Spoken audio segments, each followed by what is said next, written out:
Alrighty, welcome back, everyone. We just talked about that huge game happening in Yankee Stadium on Saturday. Notre Dame at Army, technically at Army. It's going to be a really fun game. I did pick Notre Dame. I'll be honest. I picked against my heart there. I would love for it to see Army get that win, to stay undefeated, to really have a moment in the sun, but I just don't see it unfolding. So I went with Notre Dame there. We'll see what happens in that one. But let's get into the Big 12 breakdowns because we got two huge games this upcoming weekend that could just outright decide what the Big 12 championship is and who has a shot to possibly go to the CFP from this conference. And we'll start with this one. It is a very interesting one that, frankly, we wouldn't be breaking down in normal circumstances, but Kansas has been anything but normal the last little bit. They have beaten two teams that they probably had no business beating in Iowa State and BYU the last couple of weeks, and last week BYU was -3 against Kansas. It's exactly what Colorado is. Now, Colorado is on the road, so it's a little bit of a different scenario, but something to watch there. Definitely something that I think Kansas likes to see, that other team favored by 3 points. That's right where their sweet spot is. But at the end of the day, it is going to be really interesting to watch this game for a number of reasons, but mainly the battle of styles is going to be really interesting. Obviously, Colorado is all pass, and there's no doubt about that. They do 60% pass plays. They do not really have a run game to speak of most of the games. And then for Kansas, the run game leads the way. About 57% of the time they run the ball. Devin Neal, Daniel Highshaw, even Jalen Daniels getting in the run game, a huge part of that offense, and likely will test this Colorado team that's been really good against the run the last couple of weeks, but will continue to test that strength for Colorado. And then this Kansas offense has been cooking the last little bit. Before that BYU game, they had scored 27 points in 6 straight games. They had been rolling right along, and although their defense had been up and down throughout that time, obviously it was incredible last week. It was not so incredible against Iowa State and against a couple other teams throughout their season. But at the end of the day, they're probably going to have to put up points in this one. It's probably a game that you're going to get a little bit of a shootout if Kansas is going to get this one done. That being said, if that defense shows up the way that it did last week, maybe they can slow down this Colorado offense just a little bit. On the Colorado side, the pressure is mounting. There's no doubt about that. They've been cool, calm, collected throughout this time. But to me, this is the biggest test since Kansas State, in my opinion. I think this is different in a lot of different ways. Maybe not the best team they played when they went to Texas Tech. That's probably a better team. But I also think with all of the pressure, with all of the stuff going in and Kansas rolling right along, I do think that adds a little bit to this. So I do think this is a big-time test for them, and it's going to be one of those moments. I've said it pretty much all year. It's the biggest game in Deion's Colorado era, no doubt about that. Obviously, next week could be a bigger one, and the week after that, hopefully, will be a bigger one for Colorado fans. But they need to execute at a very high level, especially defensively on Saturday, or they might just have to deal with a little bit of that Kansas magic that's been unfolding the last couple of weeks. But some players to watch. Will Sheppard is someone that I think is still getting a little bit undervalued when we talk about Colorado. I think that offense, we saw it early in the season.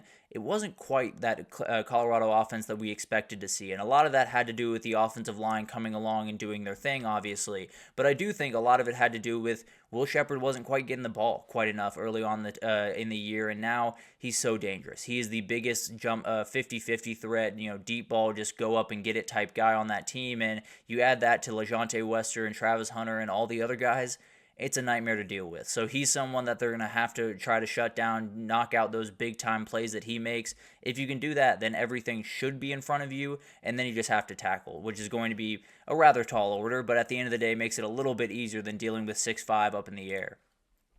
And then you got Cameron Silman Craig, a really important player on the back end of that defense. Travis Hunter takes all of the headlines, as he probably should, but this is a very talented player both in run support and in pass defense, and I think run support is where you're going to want him on Saturday, no doubt about that. He's going to be the guy that you're going to want to drop down into the box and play an extra guy in it because you got a couple of big-time running backs coming at you, and I think Daniel Highshaw is going to be a huge one for Kansas. I think he's a huge player for this game, not necessarily because he's a better player than Devin Neal, but because he's a little bit more of a bruiser. I think if Kansas is going to be able to win this game, it is about wearing down that Colorado team just a little bit with your run game. Also, you are going to have to hit big plays, and you should have a couple of openings to do that. But I do think wearing down this front seven, wearing down this team that hypothetically you should be able to, I think will open up a lot of doors for them. Daniel Highshaw leaning on that team could be a little bit much for them on Saturday. And then you got Dean Miller, a very talented defensive end for Kansas, 5.5 sacks on the year. You got to get after Shadur. If you're going to be able to win this game, you have to make that offensive line that has really come a long way for Colorado, has been playing good football. You got to make them look like they did last year. If you're going to tear them to pieces, then Colorado's offense is going to have a lot of trouble being able to get this pass game going, especially downfield, the way that really makes that offense special. So it's going to be awesome to watch, and him, along with all the other edge rushers, are going to have their hands full. But some keys to the game. Who wins the time of possession is very interesting to me. I tend to believe it's going to be Kansas, but at the end of the day, both of these offenses are explosive. They're both dangerous, and Kansas has been more explosive over the last couple of weeks. Both defenses are solid, but absolutely can be exposed. So which is the team that can kind of elongate drives? Which is the team that can get down into the 20 and then just run the ball 5 straight times, get into the end zone? You would think it would be more a little bit Kansas, and maybe we'll lean a little bit more that direction. But I do think Colorado has that ability as well. And also, on the other part of that, even if they lose the time of possession, Colorado has the ability to respond very quickly and make life really tough for Kansas. But it'll be interesting to watch that unfold. And then the Buffs' pressure is mounting. There's really nothing to be said more than no one fully understands what this pressure is until you get there. Colorado can prep themselves as well as they possibly can for this game and all the games coming forward. When you walk into that building and you understand that you are the top team in the conference now, well, technically not by the rankings, but I think they should be. They are one of the top teams in the conference now. You have a chance to take a full stranglehold of the conference. That pressure gets a little bit more mounted. Now, they've handled it incredibly well throughout the season. We'll see if they can handle it really well on Saturday. And then you're going to have a really fun quarterback duel. Jalen Daniels started the year very slowly, but he's really come along, been a great player the back half of this season. Shedeur Sanders, been one of the best quarterbacks in the country pretty much all year. He's been absolutely incredible, and both are outright required to make a couple of big off-schedule plays throughout this game. The question is, who can make them more and who can make them more consistently? That's probably going to be a huge decider in this game. And frankly, I went back and forth about 10 times on this game. I didn't know which way to go. I'm going to go with the team that I think is just rolling right now. I think Colorado's rolling downhill. I think it's going to be really hard to stop this team. I'm going to go with them to win 31-27. I think Kansas has a really real shot in this game. I do think they will fight tooth and nail, and I think it'll be a really fun game, no doubt about it. I just can't pick against Colorado right now. They're rolling right along. They're the best team in the Big 12 as far as I'm concerned, and I think they're going to be a really tough team to deal with for Kansas, especially with that offense. But going to be a really fun game. I'll take Colorado, and they might just punch their ticket to the Big 12 championship. And then we got BYU-Arizona State, a ranked matchup over there in the Big 12 now that those rankings came out yesterday. This one's going to be fun. Whoever wins this one, likely on their way to Arlington. Obviously, they still have one more game to go after this, but definitely going to be really interesting. If whoever wins this one, if they don't get to Arlington, I'll be rather surprised, and it will be because chaos just happened all over the place. But BYU could go from undefeated to out in 2 weeks. Arizona State could continue to rise and be one of the biggest stories in college football over the back half of this season. But BYU has won a lot of games in that 50-50 area. They've won a lot of games where they've won the turnover battle. They didn't quite last week. They won a lot of games where they were great on 3rd and 4th down. They weren't quite last week. Again, in the red zone, they've been absolutely incredible.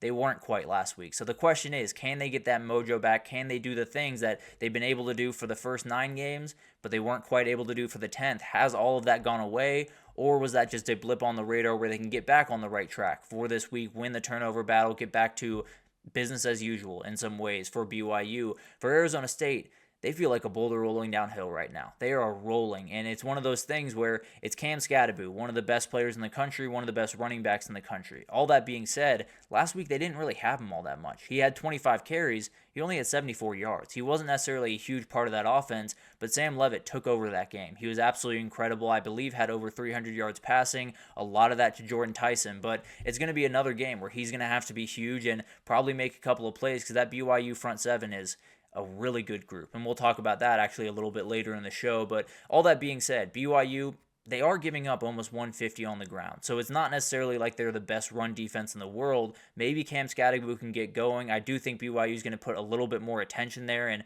trust the back end just a little bit. But I do think it's going to be one of those things where can they slow down this BYU rushing attack? Can they do the thing that is going to be really tough to do and not a lot of teams have been able to do it?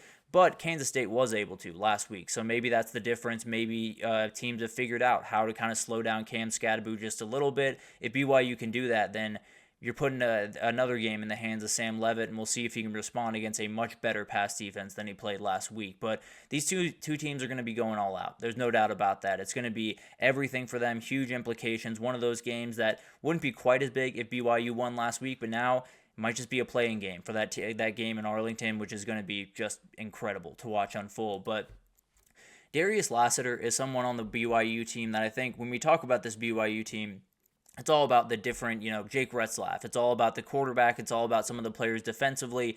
Darius Lassiter has been a huge player for this team down the stretch of the season. He's been a great wide receiver, especially next to Chase Roberts. He's been a great other option, and I think when you have him, you can do a lot of really, really great things. You can open up a number of things for other players on the field. You can do a number of things where he plays different positions and plays around the stuff. He's a very veteran guy. I think he's hugely important, especially just down the stretch of the season, to be kind of that go-to guy, I suppose, for Jake Retzlaff on those big plays. I think you're going to find number 5 a lot on those.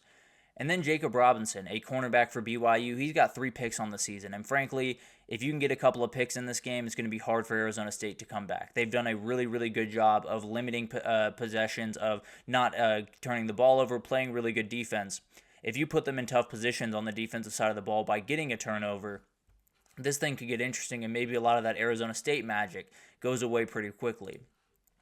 And then Shimon Metier, I think, is a huge player for this game, the tight end for Arizona State. When you talk, Arizona State's pass game has not necessarily been the big part of their game. Obviously, it was last week with Jordan Tyson having a huge game.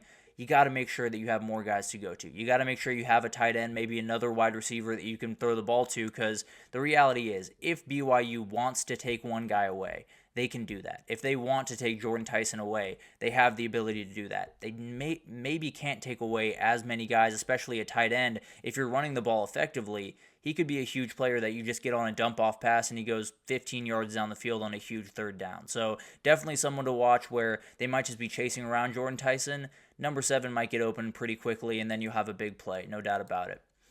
And then Xavier Alford, a very important player. He's bounced around a little bit throughout his career, but a very talented back-end player for this team. And I think you look at this BYU team, they're probably going to run the ball pretty consistently. That is kind of what they do. They're a little bit more balanced than Arizona State is, but definitely a little bit of a battle back and forth, no doubt about that. And I do think when you look at BYU, a lot of those big-time pass plays have been the ones that have really opened up games. Whether it's Akila Marion or to Chase Roberts or to Darius Lassiter, they're going to have to make sure that they eliminate those. And also, you get one pick in this game, that crowd might come alive and never go away. So that's the huge-time thing here. If Arizona State can get those big-time pop plays, it might be hard for BYU to really hear themselves think, frankly.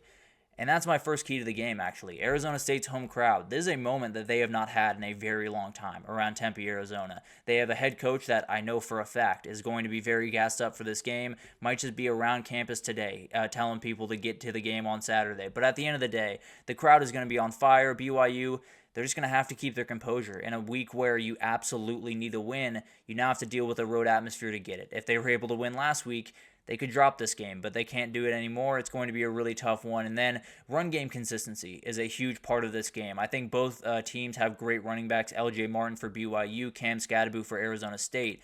Both these teams are going to have to get production on the ground if they want to open up some of the things downfield that could really change this game. So who can get this thing going?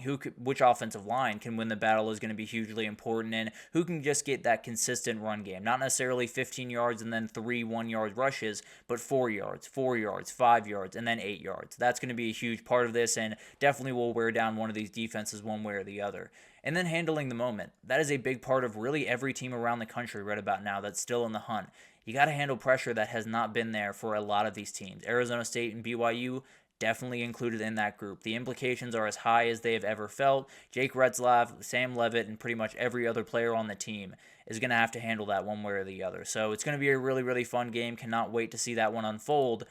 But I'm going to go with Arizona State. They feel like they're rolling downhill right now. They feel like they're going to be really hard for them to stop Cam Scadaboo. And the way that Sam Levitt's playing right now, I'm not going to bet against him. He's playing such good football and definitely a guy that I think can win this game for Arizona State. So I'm going to pick the Sun Devils. I'm going to pick them in Colorado to be in the catbird seat as we head into the last week of the season for the Big 12. But a lot of stuff can unfold, no doubt about that, and some craziness can unfold in these two games. If Kansas wins, stuff happens. A lot of stuff happens in the Big 12, and we will break it all down as it does, if that does unfold. But let's take our third break here, and when we come back, we got to talk about some upset alerts. I got 6 for you. 4 of them are SEC teams, so it gives you an idea of how crazy this weekend could be in the SEC, but we'll break it down right after this, so stick with us.